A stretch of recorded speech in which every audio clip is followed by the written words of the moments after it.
নদিয়ার কালীগঞ্জে বোমার আঘাতে মৃত্যু হয়েছিল বছর 10-এর তামান্না খাতুনের। সেই ঘটনার প্রতিবাদীদের ওপরেই হামলার অভিযোগ পুলিশের বিরুদ্ধে।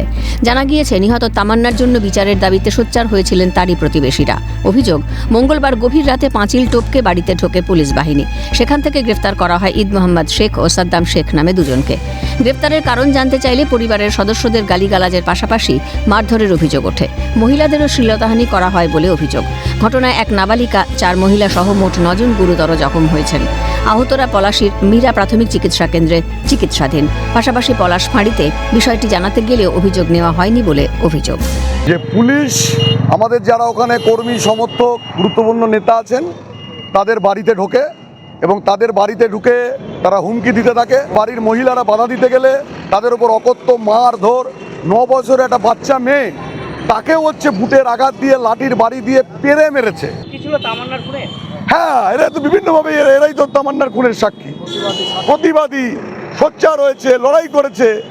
পুলিশ গেট মারা ছিল, পাঁচের টপকে ঢুকিয়েছিল আমাদের বাড়ি দিয়ে খুলিছে, দিয়ে সব পুলিশকে ঢুকালিয়েছে। তোমাকে গ্রেপ্তার করলাম। আমরা সব বাড়ির লোকের জিজ্ঞেস করছি কিসের জন্য গ্রেপ্তার করছে। বলছে কমপ্লেন আছে থানায়, কেউ অবজেকশন করেছে, কারা করেছে জিজ্ঞেস করছি, লাঠিটি মারছে। কেস করতে এসেছিলাম, দিয়ে বড়বাবু বলছে যে এইসব কাজ আমরা করে নি।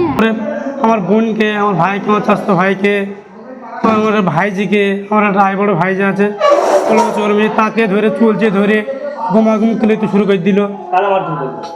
পুলিশে ফাড়ি ধরে টান দিয়ে নিয়ে আইছি, ছিঁড়ে দিয়েছি। লেডিস পুলিশ কিন্তু একটাও নেই এর ভেতরে, সব বিটা ছেলে। ঘটনার পর থেকে পুলিশের ওপরও ভরসা হারাচ্ছেন বলে দাবি নিহত তামান্নার মায়ের। পলাশির আইসি মেয়েরা পুলিশ ওখানে বড়বাবু যেয়ে নিজে দাঁড়িয়ে থেকে অত্যন্ত টর্চার করেছে, অত্যন্ত মেরেছে মেয়েদেরকে। আমার তো কোনো ভরসা হচ্ছে না। আমি তো এসপিকে বলেছিলাম সেই পুলিশও মেরে দিতে পারে, পুলিশের উপরেও তো আমার ভরসা উঠে যাচ্ছে। ঈদ মোহাম্মদ শেখ ও সাদ্দাম শেখের বিরুদ্ধে অভিযোগ থাকার কারণেই গ্রেফতার করা হয়েছে। পাল্টা দাবি কৃষ্ণনগর জেলা পুলিশের। এফআইআর নেম থাকলে পরে সেখানের মধ্যে মারধর কেন করবে কেউ? ঠিক আছে, কোনো মারধর হয়নি। যেখানের মধ্যে পুলিশ রেজিস্ট করছিল ওরা, পুলিশ ওখানের মধ্যে জাস্ট নিয়ে এসছে না। যারা এফআইআর নেম ছিল আমাদের যে আপনার বাদশা শেখের মধ্যে গলায় 7 কাট ইনজুরি আছে, তো সেই কেসের মধ্যেই অ্যারেস্ট করা হয়েছে। অন্যদিকে তামান্নার খুনিরা ঠিক বিচার পাবেন বলে দাবি নদিয়া উত্তরের প্রাক্তন তৃণমূল কংগ্রেস সভাপতির।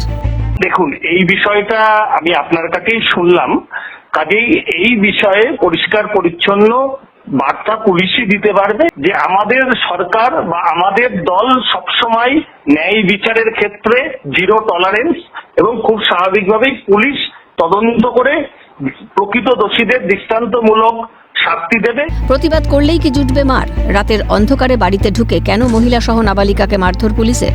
মহিলা পুলিশ ছাড়া কেন মহিলাদের গায়ে হাত? পুলিশের এহেন আচরণে রীতিমতো সিটিয়ে নিহত তামান্নার মা। তাহলে কি মিলবে না তামান্না হত্যার সুবিচার? নদিয়া থেকে প্রসেনজিৎ বিশ্বাসের রিপোর্ট, ক্যালকাটা নিউজ।